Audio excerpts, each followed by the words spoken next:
They cornered her in the narrow, dimly lit hallway, 4 bulky soldiers who had spent the past month calling her worth nothing, lightweight, and dead weight.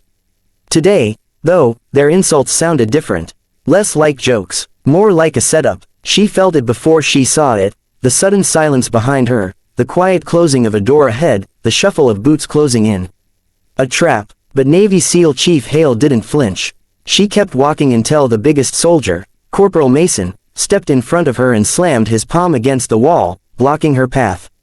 Going somewhere, princess, he sneered. She looked up at him, calm as glass. My rack, I'm tired. Oh, you'll get to sleep, another laughed. After we teach you some respect. The hallway felt even smaller now. Stale air, dead light, but Hale didn't raise her voice, didn't stiffen, didn't show an ounce of fear. She simply set her duffel bag down. You really want to do this? She asked quietly. Mason scoffed. Look at her. One tap and she'll fold. They moved in. Hale's eyes changed, just slightly, but enough for anyone trained to notice. Her stance shifted, shoulders relaxed, center lowered, weight grounded. The first one reached for her. Seconds later, his back hit the wall so hard the picture frame dropped and shattered. Hale hadn't even turned her head to look at him. She'd used a single-step pivot and wrist lock, using his momentum like a slingshot. The second soldier lunged. She sidestepped, hooked his leg, and swept it out from under him. He hit the floor with a grunt, wind knocked clean out of his lungs. Mason stared, stunned. What the? The third soldier charged her from behind, thinking he had the advantage. Hale rolled forward, caught his arm mid-grab, used his own weight to flip him clean over her shoulder. He landed flat on his back, head bouncing off the tile. 3 down, 6 seconds. Now the hallway was silent again, except for groans. Mason's bravado cracked. You think you're tough because you trained a little. Hale stepped toward him, just one step.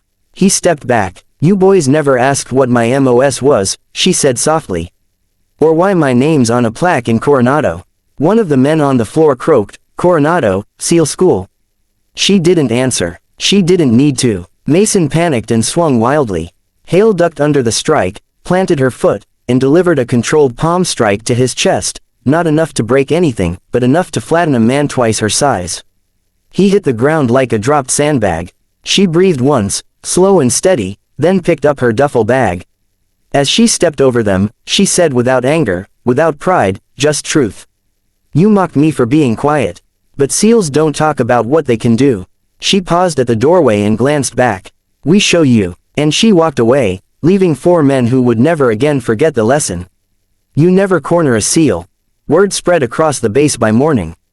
Nobody knew exactly what happened in the hallway, but everyone had heard the rumors. 4 men injured, one with a dislocated shoulder, another with cracked ribs, and all of them refusing to explain how a woman half their size put them there.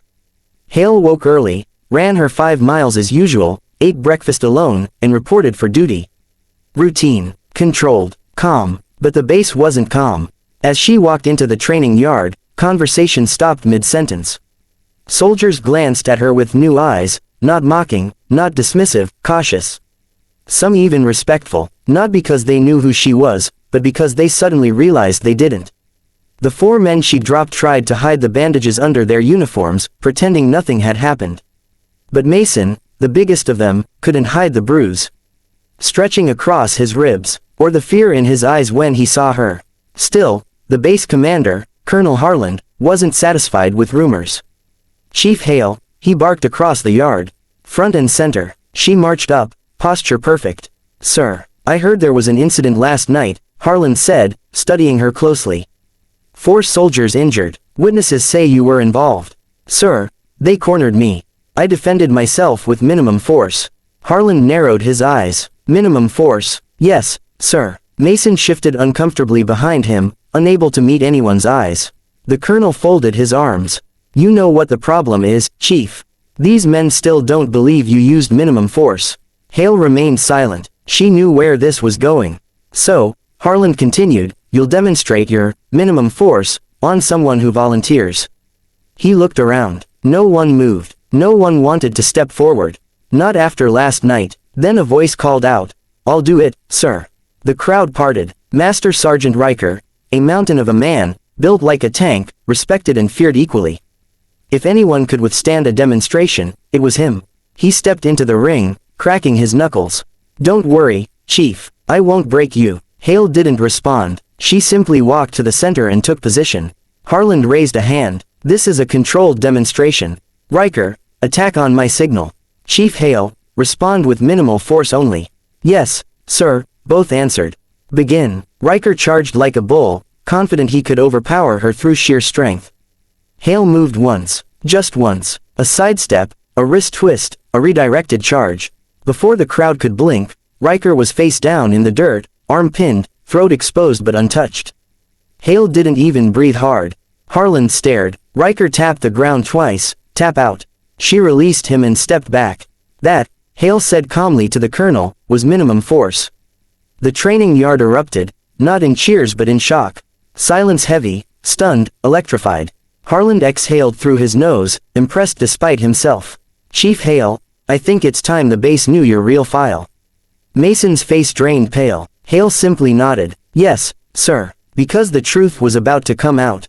Why you never mess with a SEAL, especially one who spent a decade in Black Ops you'll never read about."